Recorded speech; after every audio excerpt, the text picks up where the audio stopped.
Ito mga kababayan, isang retiradong colonel na si Segundo Metran ay may matinding birada kay Bongbong Marcos ayon kay United Filipino Initiatives UPI na ang umano'y mahinang pamumuno ni Pangulong Ferdinand Marcos ang isa sa mga pangunahing dahilan ng lumalalang pagkakawatak-watak ng mga Pilipino at patuloy na krisis sa bansa. Ayon pa kay Metran, tumulong umano siya sa kampanya ni Marcos Jr. noong 2022 at gumastos ng halos 6 milyong piso. Dagdag pa ni Metran mga kababayan, noong unang araw ay ayaw niyang marinig ang salitang budol mula sa kanyang mga kasamahan. Pero matapos daw umabot sa kalahati ang termino ni Marcos Jr., ay dito na raw siya naniniwala sa salitang budol. Panoorin.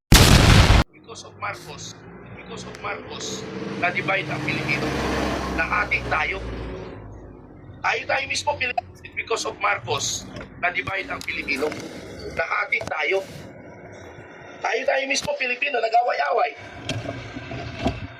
Bakit nangyari ito? Alam niyo bakit nangyari ito? Dahil nga, yung sinasabi natin ng Pangulo natin, mahinang Pangulo, mahinang Presidente. Yun ang katotohanan. Sa isang panayam, sinabi mismo ni United People's Initiative Convener, Colonel Segundo Metran, na hindi lamang malawakang isyu ng korupsyon at umano'y mga anomalya sa flood control projects ang dahilan ng pagbagsak ng tiwala ng publiko sa pamahalaan, kundi ang kakulangan umano ng matibay na paninindigan at malinaw na direksyon ng kasalukuyang administrasyon. Anya, ang pagiging mahina ng Pangulo sa pamumuno ay nagbubunga ng kaguluhan at kawalan ng pagkakaisa sa hanay ng mamayan. Sa katunayan, anya, halos kalahating taon na sa termino ang Pangulo sa panunungkulan nito, ngunit bigo itong makagawa ng mga konkretong proyekto. Hindi lang flood control ang problema ng bansa. Ang problema natin, ang ating Pangulong Ferdinand Bongbong Marcos Jr. na kinampanya ko noong before election, 6 million more or less ang itinulong ko.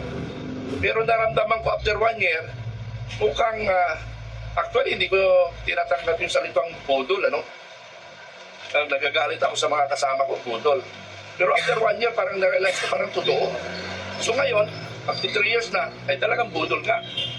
Dagdag pa ni Metran, labis ang kanilang pagkadismaya dahil sa halip na papanagutin at ikulong ang mga opisyal na inaakusahang sangkot sa katiwalian, ang napupuntirya umano ay ang mga individual at grupong hayagang nagpapahayag ng saloobin at kritisismo laban sa gobyerno. Nag-ugat ang mga pahayag ni Metran sa pansamantalang pagkakaaresto kay dating Air Force General Romeo Pocis Jr. Kasunod ang mga pahayag nito laban sa Marcos Jr. administration dahil sa maluwakang katiwalian sa bansa. Ang unang problema, ang ating Pangulo ngayon o ating administration sa ating bansa ngayon ay hindi sila marunong sumunod sa batas. Kaya sila ang problema natin. Hindi problema kami. Kasi kami ay karapatan lang natin na ipaglaban ang ating karapatan at ipaglaban ang karapatan ng bawat Pilipino. Kaya kami lumalabas sa lansangan.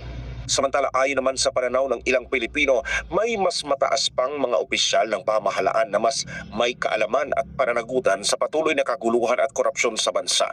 At hindi lamang dapat ituon ang sisi sa isang tao. Patuloy naman ang panawagan ng iba't ibang sektor para sa mas malinaw, matatag at makatarungang pamumuno sa bansa. Nauna nang nakakuha ng negative 3 trust rating si Pangulong Marcos Jr. na kauna-unahang leader sa bansa na nakakuha ng ganitong kababang grado ng tiwala mula sa publiko. Bagamat dumipensa rito ang Malacanang at sinabing hindi apektado ang Pangulo at tuloy lamang ito sa kanyang pagsisilbi sa bayan.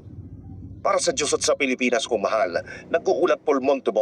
Sa ibang balita naman po mga kababayan, performance ni VP Sara Duterte aprobado sa mga Pinoy. Ayon nga po sa pinakahuling Pulse Asia Survey na isinagawa noong Disyembre 12 to 15, 2025, mas aprobado ng mga Pilipino ang naging performance ni Vice President Sara Duterte na may 56% approval rating, habang si Pangulong Bongbong Marcos Jr. naman ay nagtala ito ng 34%. Ipinapakita ng resulta ang malinaw na agwat sa antas ng pagtanggap ng publiko sa dalawang pinakamataas na opisyal ng bansa. Batay sa survey, sumasalamin ang datos sa pananaw ng mamamayan hinggil sa pamumuno at pagtupad sa tungkulin ng bawat opisyal sa kasalukuyang mga isyu at hamon ng pamahalaan. Nagsisilbi rin itong mahalagang indikasyon ng pulso ng publiko sa direksyon at kalagayan ng pambansang pamumuno sa pagtatapos ng taong bayan.